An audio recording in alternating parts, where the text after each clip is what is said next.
Presentación del programa Coordinadores, docentes y participantes del programa de posgrado de Defensa Integral de la Nación por el ciudadano coronel doctor Juan Carlos González Cedeño, coordinador de posgrado del Vicerrectorado Académico.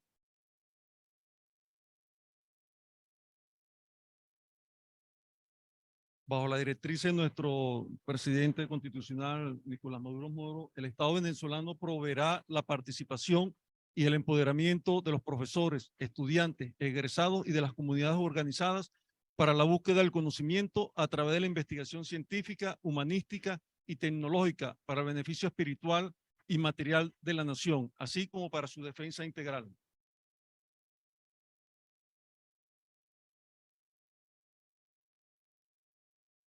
En ese sentido, la UNEFA cuenta con un despliegue territorial ajustado al sistema defensivo territorial con la finalidad de apoyar el sistema productivo, de asociarse a las comunidades a los fines de cumplir con los requerimientos, en especial en las áreas prioritarias para el desarrollo del Estado. En este sentido, el programa está conformado por 3 trayectos. Un primer trayecto de especialización, un trayecto de maestría y un trayecto de doctorado, en los cuales se pueden ingresar de manera horizontal o vertical.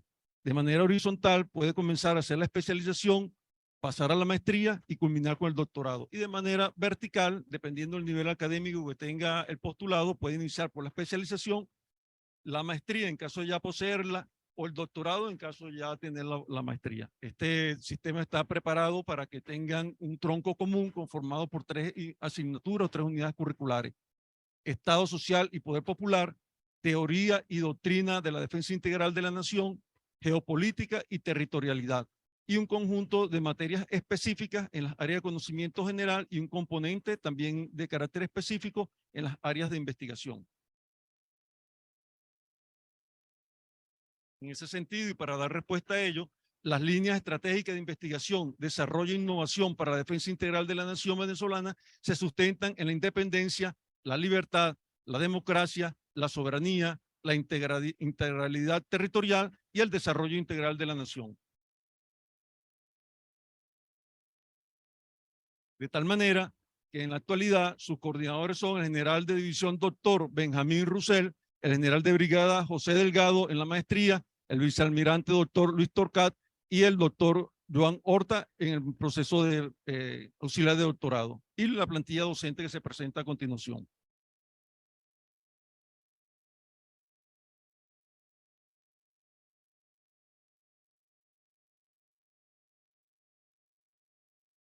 A tal efecto, entonces la planificación prevista para el desarrollo de estas actividades dan inicio hoy con esta elección magistral y se van a desarrollar el primer semestre desde este momento hasta concluirlo en el mes de febrero, con 3 unidades curriculares en cada uno. La matrícula actual de todo el sistema está conformada por 85 estudiantes, 14 en el trayecto de maestría, 24 en el trayecto 14 en el de especialización, 24 en el de maestría y 47 en el doctorado.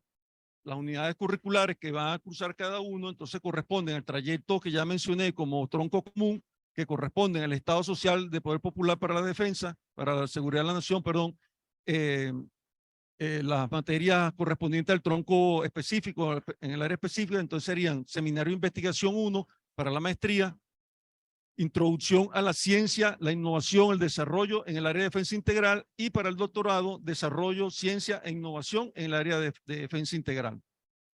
Contamos con 20 semanas hábiles para esos efectos.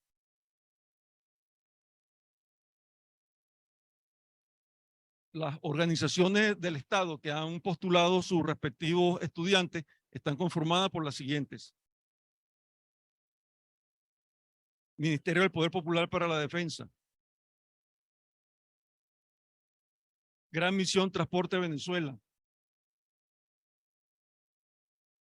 Construfan, Empresa de Construcción de la Fuerza Armada Nacional Bolivariana, Sudeban, Superintendencia de las Instituciones del Sector Bancario, Ministerio del Poder Popular para las Relaciones Exteriores, la Asamblea Nacional, Petróleos de Venezuela, Instituto de Estudio Estratégico Operacional de la Fuerza Armada Nacional Bolivariana. Ministerio del Poder Popular para la Salud. Defensoría del Pueblo. Universidad Nacional Experimental Politécnica de la Fuerza Armada Nacional Bolivariana, Núcleo Caracas. Vicerrectorado Región Guayana. Vicerrectorado Región Oriental. Vicerrectorado de Defensa Integral. Vicerrectorado Académico. Vicerrectorado Región Los Llanos.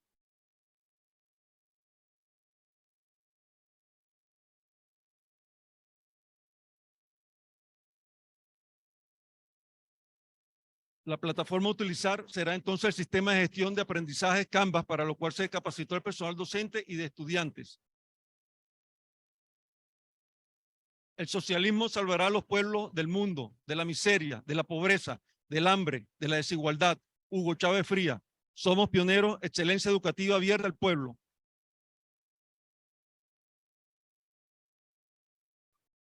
Buenas tardes. Primero, el vocativo. Ciudadano Mayor General Pascualino Angiolillo Fernández, rector de la Universidad Nacional Experimental Politécnica de la Fuerza Armada Nacional Bolivariana. Ciudadano Vicealmirante Freddy Lozada Peraza, vicerrector administrativo. Ciudadano General de Brigada José Moncada, vicerrector de Defensa Integral. Ciudadano General de Brigada Edgar Maestre Lobo, vicerrector de Investigación, Desarrollo e Innovación. Ciudadano General de División Gilberto Meneses, vicerrector Región Capital. Ciudadana doctora Javelin Mujica, secretaria general. Debí nombrarla primero, pero la dejamos primero. Distinguidos vicerrectores y autoridades de esta casa de estudios, oficiales superiores y subalternos de la UMBB, docentes, coordinadores y participantes del PNFDIN, profesionales, militares y civiles de los organismos de inteligencia y contrainteligencia de la Fuerza Armada Nacional Bolivariana y del Estado, distinguida reserva activa, personal militar, administrativo y obrero de la UNEFA, señoras y señores, invitados todos, amigos y enemigos, porque de los enemigos también hay que aprender mucho y sobre todo de ellos. Bueno, se discute si hay un Dios, pero estamos a punto de crear o hemos creado uno. Detrás de toda la temática religiosa había el tema de la omnipotencia y el ser humano está en las puertas de la omnipotencia y enfrentado a las responsabilidades de ella. Dice el Génesis que dijo Jehová que si probábamos el fruto del árbol de la ciencia del bien y del mal, seríamos como dioses. Estamos a punto de convertirnos en dioses, pero unos dioses sumamente peligrosos, que hemos adquirido ese conocimiento no de manera mágica, sino por una serie de tropiezos. Uno puede señalar que el camino al conocimiento del hombre ha tenido varias etapas. En una primera etapa había una idea teocrática, geocéntrica. El universo estaba hecho para nosotros, a la imagen y semejanza nuestra. Por lo tanto, toda la cultura en esa época giraba alrededor de los valores, las esperanzas del ser humano. El ideal de belleza era la figura humana.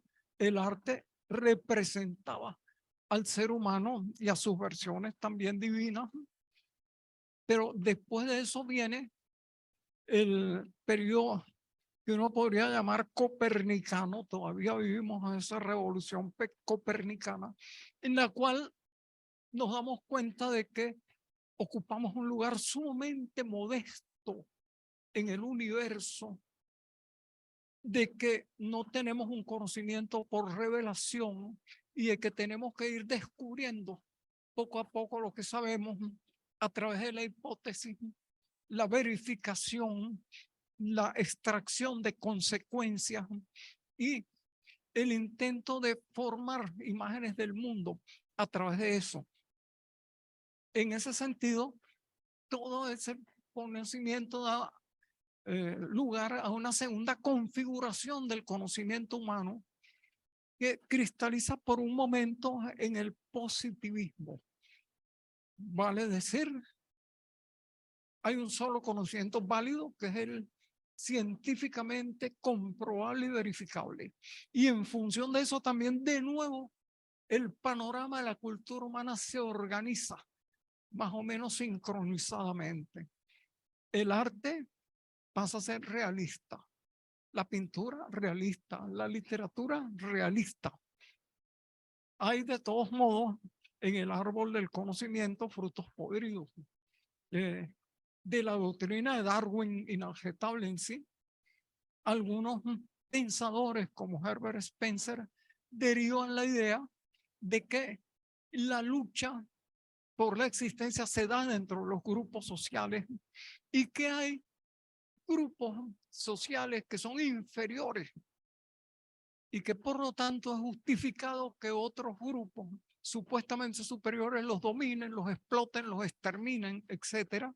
De allí, entonces hay siempre la idea de que ese proceso de exterminio, dominio y explotación de los inferiores por los superiores se va a dar en medio de un ascenso continuo que sería el progreso. El progreso vendría a consistir en ese predominio de los superiores sobre los inferiores. Es un darwinismo mal aplicado. Darwin jamás dijo eso.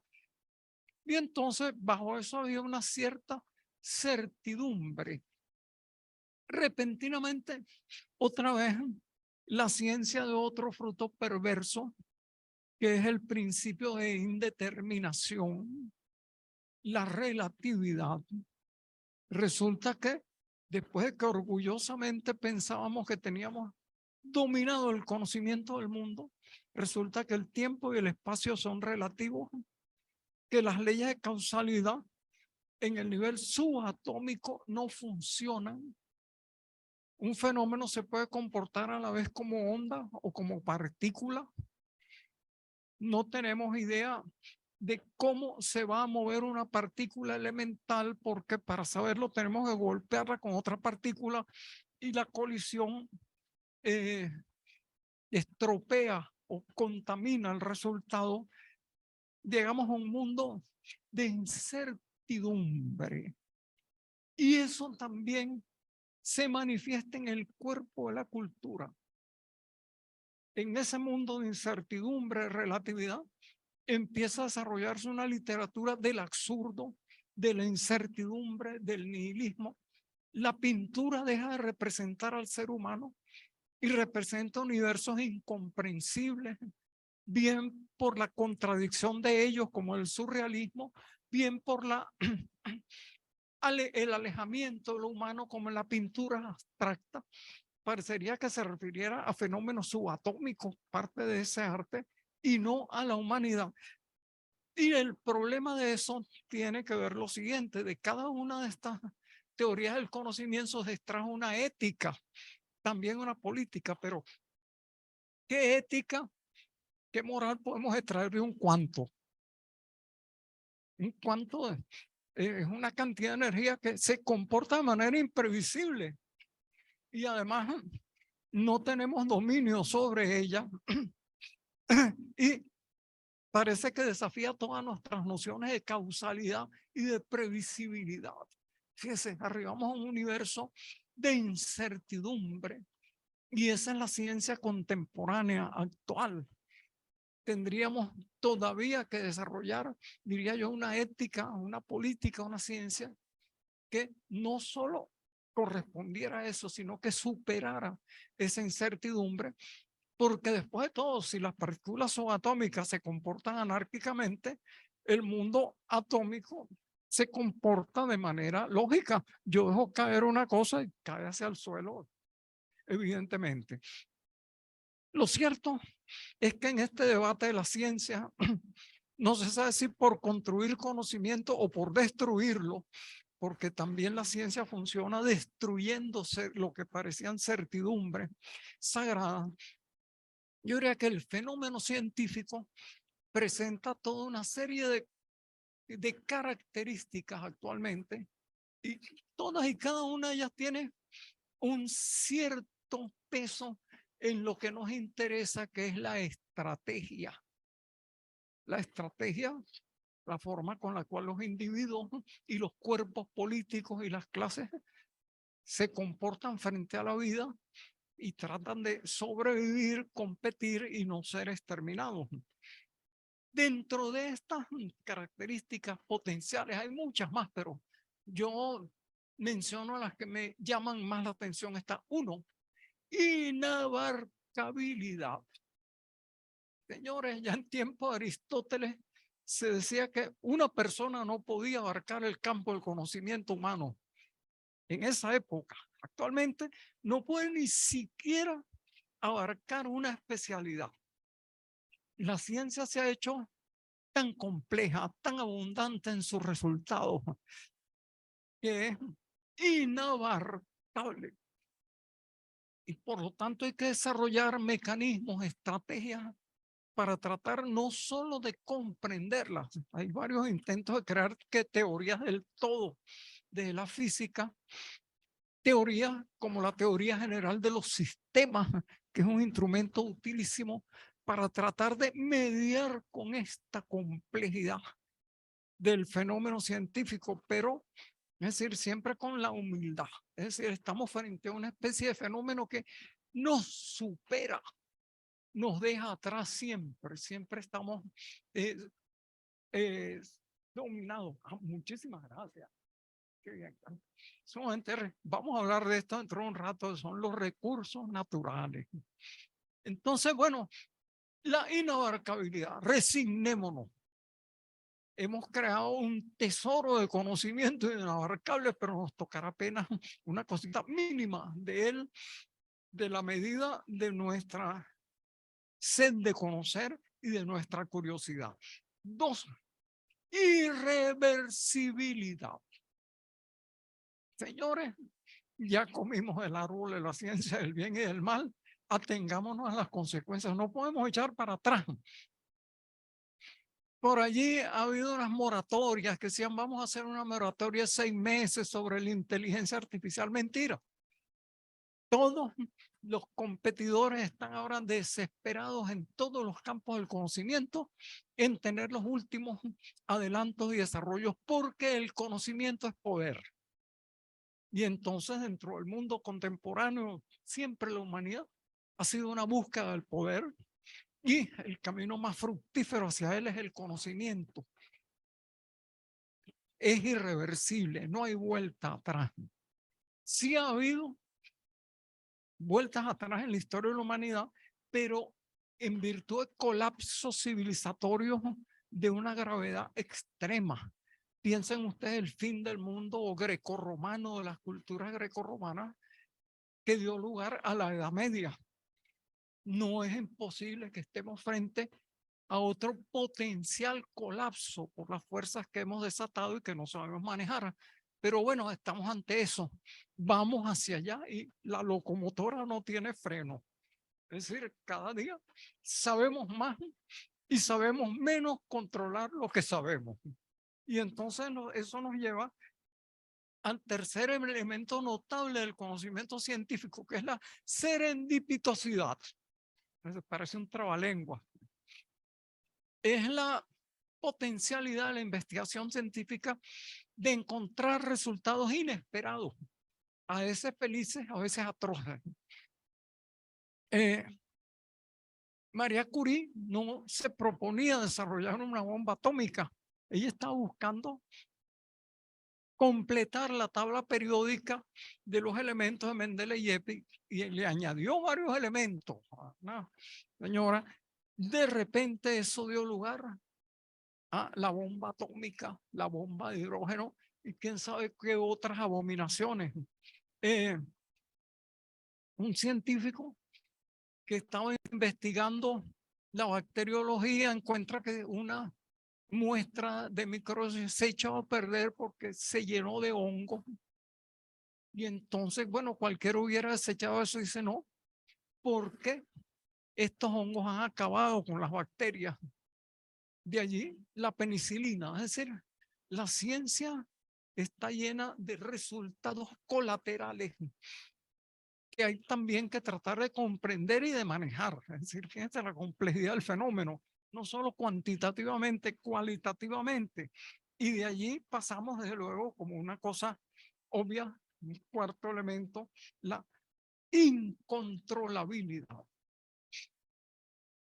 Nadie sabe, primero, cuál es la totalidad del conocimiento científico. Nadie sabe qué resultados va a abrir determinada rama del conocimiento científico. Es decir, y entonces, no hay una posibilidad de controlar en determinada forma. Se puede, desde luego, y es imprescindible fomentar el desarrollo del conocimiento científico porque es absolutamente necesario para quien quiera sobrevivir, bien como persona, bien como sociedad, bien como ente, pero hay esa situación. Es decir, estamos ante un fenómeno incontrolable. Y entonces, pasamos entonces al quinto punto, que vendría a ser la apropiabilidad. El conocimiento, y sobre todo el conocimiento científico, es una obra colectiva de la humanidad. Decía, creo que Voltaire, si mal no recuerdo, decía que vemos lejos porque estamos sobre los hombros de gigantes. Se refería a Newton. Se podía conocer lo que era el sistema solar entonces porque Isaac Newton había desarrollado la ley de la gravitación universal y así sucesivamente.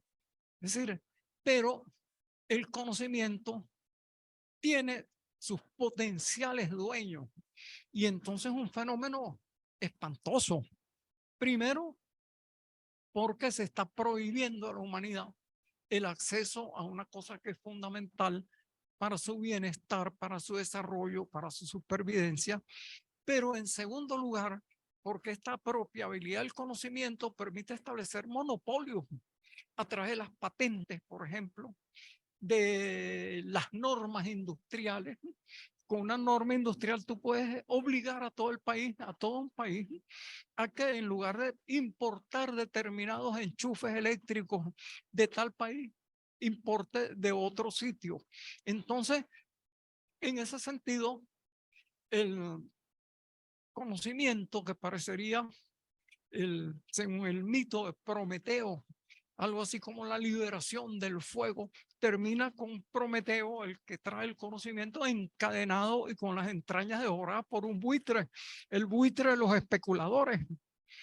Las medicinas, casi todas las medicinas fueron desarrolladas por pensadores. Pasteur jamás pensó en cobrar por lo que él había descubierto, Fleming tampoco, y sin embargo ahí tenemos las transnacionales médicas que agarran un medicamento y lo patentan y cuando se vence la patente lo vuelven a patentar con una mínima alteración y demás y se hacen dueños de lo que es el patrimonio de la humanidad en líneas generales, que es el fruto de la inteligencia, de la creatividad, del trabajo, de la investigación. Entonces es una circunstancia atroz. Y allí pasamos entonces en el punto 6 y el punto 7, que son el agotamiento, autoagotamiento y la mimesis.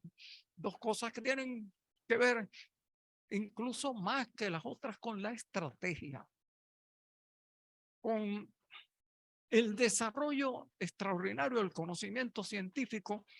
a partir de la revolución industrial, se desencadenó una transformación de los medios de producción tal que ha aumentado la potencialidad del ser humano, pero por otro lado va en caminos de agotar los propios recursos sobre los cuales se basa ese desarrollo.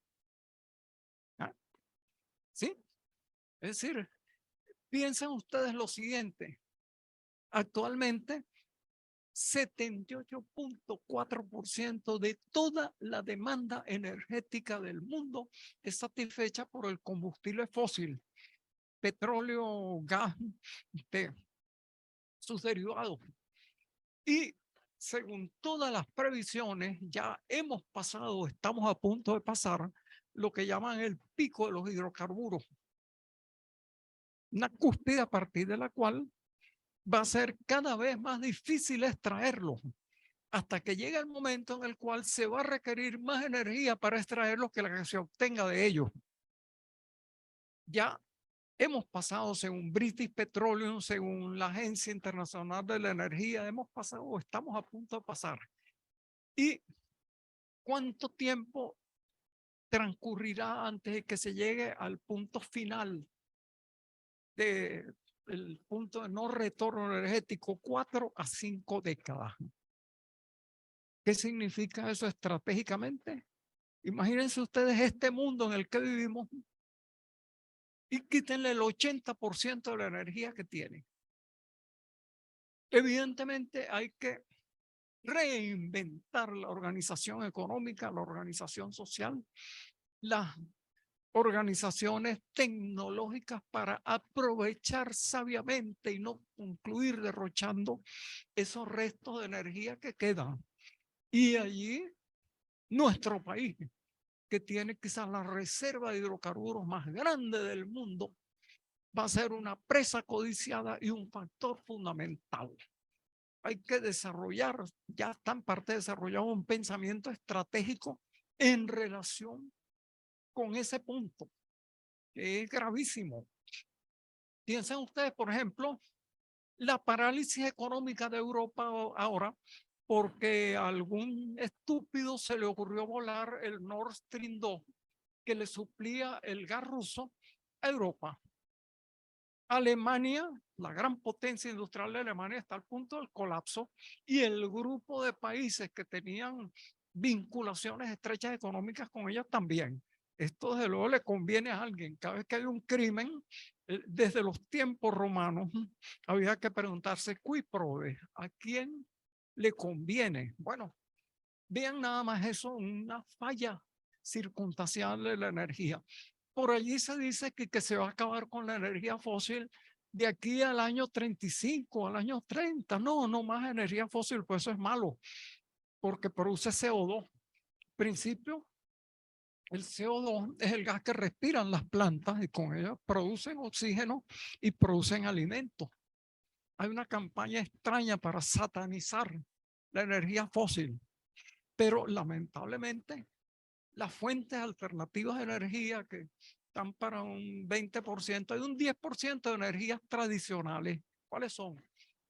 Maravillosas: bosta de vaca, madera, leña y otras cosas así, dan como un 10%, y el resto lo dan como un 3% de energía hidroeléctrica, 3% o 4% de energía eólica, energía hidroeléctrica también, y además de eso la energía peligrosísima de la radioactividad, pero no a más de un 3 o 4%.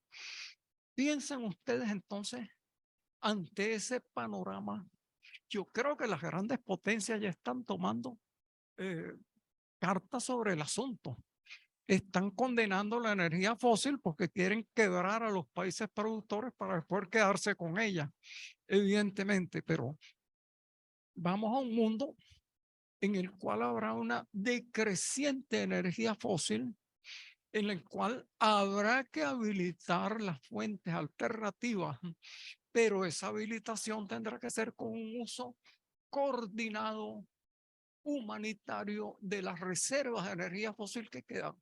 No se pueden utilizar para el lujo, para el derroche, para que una minoría del mundo viva de una manera espléndida a costa de la miseria del resto. Piensen ustedes, el mundo tiene actualmente 8.000 millones de personas. Piensen qué va a hacer esas 8.000 millones de personas sin una agricultura mecanizada, sin fertilizantes químicos como los que son derivados de los hidrocarburos, también sin insecticidas, etcétera. Es decir, estamos frente a una crisis civilizatoria potencial de una gravedad inaudita que se va a reflejar en todas las ramas del pensamiento estratégico. Actualmente nada más se moviliza un movimiento verde, etcétera, etcétera, pero la cuestión allí es sumamente más profunda. Y de inmediato piensen ustedes en el otro elemento, que es la mímesis. Según el Génesis, Dios nos hizo a su imagen y semejanza. Bueno, podría ser, pero nosotros hemos hecho algo a imagen y semejanza nuestra, que además lleva cierta posibilidad de superarnos. De hecho, nos ha superado y estamos refiriéndonos a la inteligencia artificial. Hans Turing dijo que se podía determinar si una inteligencia, una máquina informática era o no inteligente, si se recibían mensajes de ella o unos mensajes y no se podía determinar si eran de una máquina o de un ser humano, es que era inteligente. Bueno, ya tenemos por ahí un chatbot y una pila de cosas que redacta párrafos y redacta textos y ensayos y todo eso. Y es dificilísimo saber si son de un ser humano o no. Se está estafando a los profesores en todos los institutos educativos con el chatbot. Le meten ensayos y para determinar si son artificiales o naturales hay que utilizar otro programa. Pero además de eso, las máquinas de inteligencia artificial actualmente hacen diagnósticos médicos más precisos que los de los médicos. Hacen análisis de documentos jurídicos más precisos y más rápidos que los que hacen los abogados reales. Que pueden resolver, bueno, ya hemos dicho textos, te redactan textos de todo tipo, que será de los comunicadores sociales y además de los literatos, por ejemplo. Yo tengo que pensar mucho sobre eso, pero además de que hacen composiciones gráficas y toda otra serie de cosas, y vaya usted a saber lo que están haciendo en el pensamiento estratégico.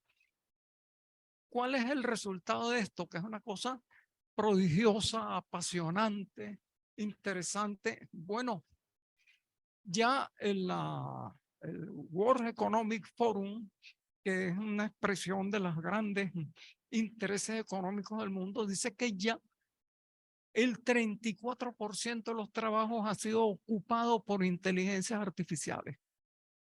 Es decir, los trabajos que antes hacían las personas. Vayan ustedes a la sucursal de cualquier banco. Antes había como 8 cajeros. De casualidad ahorita hay uno que cuando uno le va a pedir algo lo regaña y le dice que vaya al cajero automático. Y así sucede en todos los demás. Aparentemente en unos 5 o 10 años más, ya muchísimos más trabajos, 60% quizás más, serán suplantados.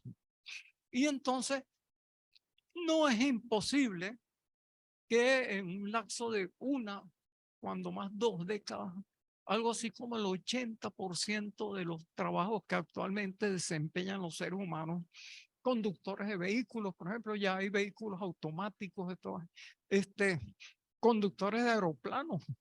Los pilotos están en el aeroplano para el despegue y el aterrizaje y de resto se pueden echar a dormir. Todo eso hace. ¿Qué va a hacer de los seres humanos? Hay un extraordinario texto de Oscar Wilde, que no solo es un tipo muy elegante que decía cosas ingeniosas, sino que pensaba. Se llama El alma del hombre bajo el socialismo. Ya a finales del siglo XIX, él estaba previendo esto. Y entonces señaló, dijo, bueno, el papel de las máquinas es hacer todos los oficios repetitivos penosos, aburridos, y dejarle al hombre la libertad para disfrutar de la vida, dedicarse al amor, a la creación, al ingenio o al simple disfrute de la existencia. Estamos de verdad con estas potencialidades de la inteligencia artificial ante las puertas del paraíso. Podríamos estar en un mundo con los seres humanos liberados del hambre, liberados de gran parte de las enfermedades, liberados de la esclavitud del trabajo alienado, para dedicarse nada más a una vida de investigación científica, de creación artística o de mero disfrute. Está bien, pero ¿qué sucede? El conocimiento tiene ya propietario. Los recursos naturales tienen propietario. El mundo ya es propiedad. ¿Y de quién es propiedad del mundo? Un 1% de los seres humanos domina, ya es propietario de más del 50% de toda la propiedad del mundo. Y un 10% nada más es propietario de el 80% de toda la propiedad del mundo. Y esas son cifras que van creciendo. Con la pandemia se han agigantado y se deben haber disparado de una manera incontrolable. Señores, el mundo es propiedad de una élite que no va más allá del 10% de la población mundial. ¿Qué exageramos? ¿Qué va a hacer esa élite con el resto de la población humana cuando vea que la puede suplantar con mecanismos que no van a cobrar sueldo, no van a meter pliegos sindicales, no van a hacer huelgas y demás, y no van a consumir tantos recursos naturales como los que consumimos? ¿Qué va a hacer de ese 80% de la población mundial, más o menos, que no es propietaria? Que no es propietaria, quizás es mayor y de aquí a allá sea muchísimo mayor. Estamos frente a otro enfrentamiento civilizatorio, teniendo sobre todo en cuenta que la energía restante es sumamente escasa y que los recursos naturales, el agua se está cotizando en la bolsa de Nueva York ahorita como si fuera un bien apropiable. Todo, la tierra ya es propiedad de un conjunto pequeñísimo de transnacionales del agronegocio, etcétera. Entonces, fíjense, el desarrollo de la ciencia nos ha llevado a estas cuestiones casi irresolubles. Entonces, piensen ustedes cómo se va a resolver.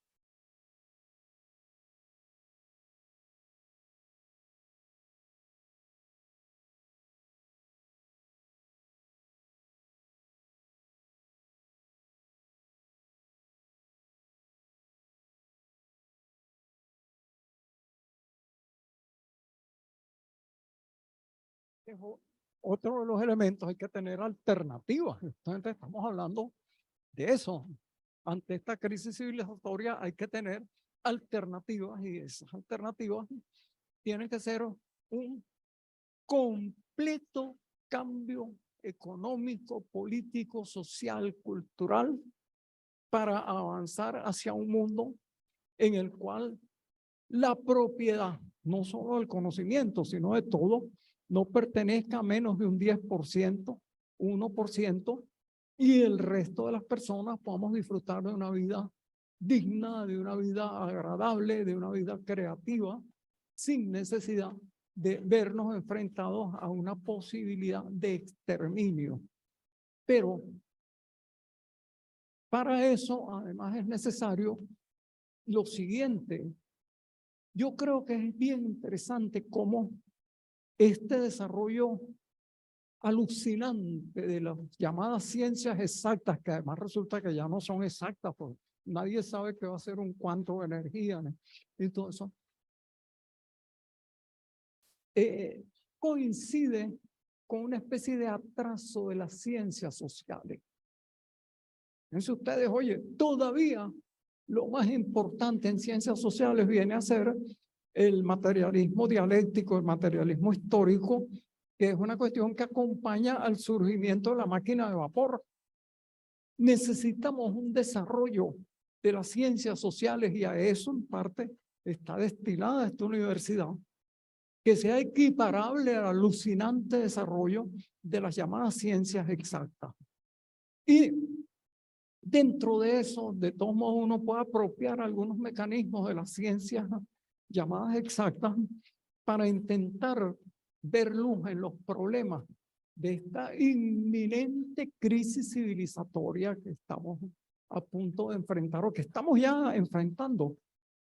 Fíjense ustedes, desarrollando un poco las ideas de la lógica matemática, un matemático llamado von Neumann desarrolló la teoría de los juegos de estrategia y desarrolló los juegos suma cero, dejando en claro lo que se ha visto durante gran parte de la historia de la humanidad. Todo juego es un juego para lograr la victoria sobre el adversario. Y esa victoria es seguida de la aniquilación del adversario. Es decir, mi ganancia es tu pérdida. Hasta ahora gran parte de la humanidad y bajo el sistema capitalista que tenemos actualmente, esa es la lógica que rige. Lo que yo gano es tu pérdida, lo que tú pierdes es mi ganancia. Y ya hemos visto por qué camino vamos a través de esa lógica. Por cierto, hay anécdotas deliciosas de este señor. Neumann, él decía, él era partidario de una vez lanzar la guerra nuclear, porque él decía, no hay un arma que se deba llamar demasiado grande. Cualquier arma todavía es pequeña. Y él, sobre el inicio de la guerra decía, bueno, si usted me pregunta, mejor hoy que mañana. Y mejor esta mañana que esta tarde. Esa es la lógica que lleva ese juego matemático que se ve muy bonito cuando se hace sobre el papel o en una computadora, pero que en la vida real representa exterminio, dolor, sufrimiento, genocidio, ruina completa, contaminación, etc. Afortunadamente, hay otra escuela matemática también, que es la de Ottken-Nash, que ha desarrollado los juegos de mutuo beneficio y los juegos colaborativos que existen también en la realidad, solo que Nash tardó un poco más en desarrollarlo. Puede haber un conjunto de juegos en los cuales hay beneficio mutuo. No tiene por qué haber destrucción del adversario, porque a veces esa destrucción del adversario es la propia también. Y en otro campo, es interesante por eso ver todos los campos de la ciencia, hay un sociobiólogo llamado Edmund Wilson que escribió un libro llamado, un tratado interesante, Sociobiology. Es algo así como sociobiología. Él revisa la teoría de Darwin, ¿no? En absoluto trata de desautorizarla, pero enfoca que la existencia de los seres vivientes no es necesariamente un combate destructivo, aniquilador de todos contra todos, tratando de aniquilarse y de sacarse la existencia. De hecho, hay juegos de colaboración intraespecie. Dentro de una misma especie, los seres de la especie se ayudan o por lo menos limitan su agresividad y su competitividad. Pero entre las especies, el trabajo que hace una especie es a veces beneficioso e incluso indispensable para otras. Piensen ustedes en las abejas que polinizan las plantas, llevando el polen de las flores de una u otra cosa. Así entonces la naturaleza es una trama de este conjunto de relaciones de mutuo beneficio.